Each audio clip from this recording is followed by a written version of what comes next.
Real quickly, win, lose, or draw in this election, will you commit here today for a peaceful transfer of power after the election? There has been rioting in Louisville, there's been rioting in many cities across this country, red and your so-called red and blue states.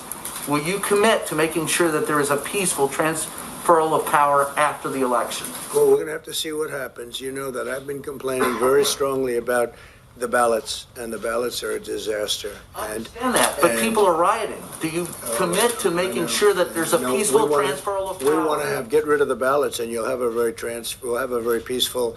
There won't be a transfer, frankly. There'll be a continuation. The ballots are out of control. You know it. And you know who knows it better than anybody else? The Democrats know it better than anybody else. Go ahead. Mr. President, the FDA is reportedly considering stricter guidelines for the emergency authorization of a COVID vaccine.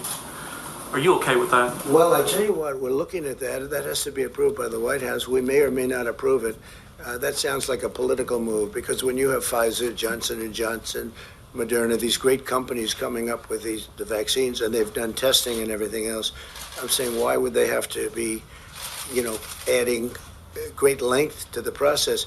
We want to have people not get sick. The vaccine is very important. It's the final step. I believe it's going to be the final step.